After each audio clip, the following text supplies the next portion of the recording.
Hello friends, in this lesson we are going to work on future methods in Apex. So what are future methods?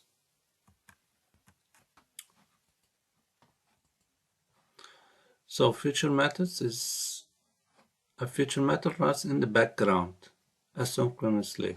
You can call a future methods for executing long-running operation not same time, such as callouts to external web service or any operation you would like to run in its own thread. The future method that runs in its own thread on its own time. You can also use future methods to isolate the ML operation on different S objects types to prevent the mixed DML error. So, future methods they don't accept S objects. Each future method is queued and executes when system resources become available. This is very important part. The future methods they execute and queued and executes when system resources become available. That way, the execution of your code doesn't have to wait for the completion of long-running operation. A benefit of using future method is that some governance limits are higher, such as SQL query limits and heap size limits. So future method it used with @future annotation. The syntax of future method is that to define a future method, simply annotate it with the future annotation as follows. It can be global or public, class and future class, and then after this we write this annotation @future and then public static void. This is important. All future methods they are classes they are static. They didn't change to the they are static and change to void becomes after few days or after sometimes they don't change to any other. They should have to be static and void. My future method, and then this is the method of my future class, and then we have performed some operations in the block. So the basic structure of future class. Methods with the future annotation must be static methods and can only return a void type. The specified parameter must be primitive data types, array of primitive data types, or collection of primitive data types. Method with the future annotation cannot take as object or objects as arguments. So we cannot use as object and objects as an argument here.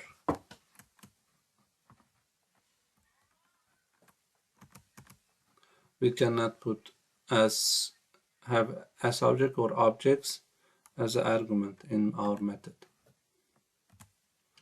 The reason why as object cannot pass as argument to future method is because as object might change between the time you call the method and the time it executes.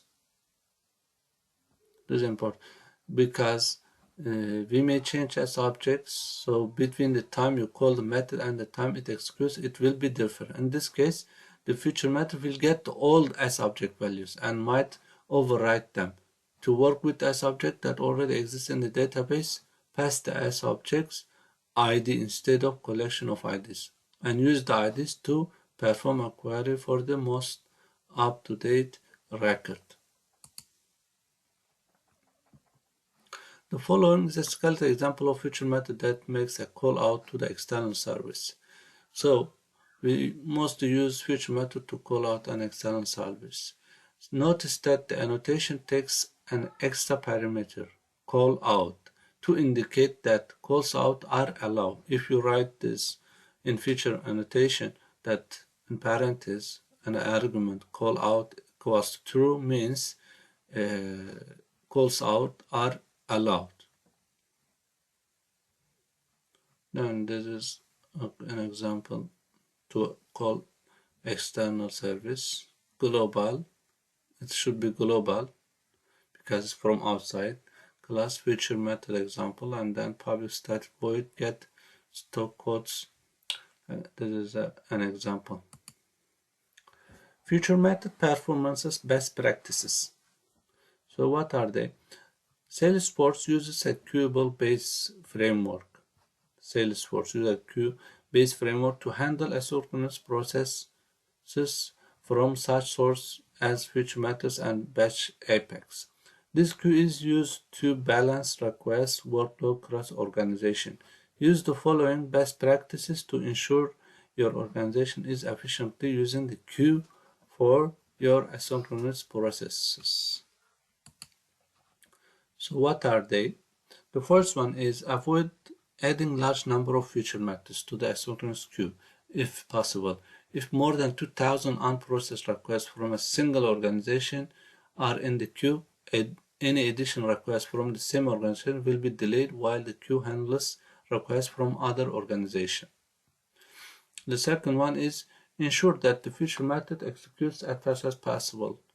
To ensure fast execution of batch jobs, minimize web service callout times and turn queries used in your feature methods.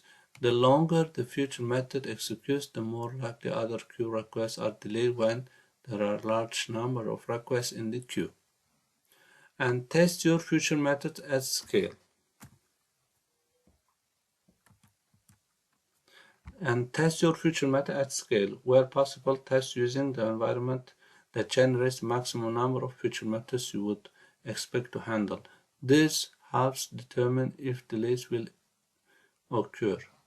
Consider using batch apex instead of feature methods to process large number of crackers. So basically, batch apex, batchable class, and feature methods, they are same, but batchable class is, we can use batchable class when we have large numbers of records. So that's all for feature methods introduction in feature methods. Next video will be about feature method. Thank you.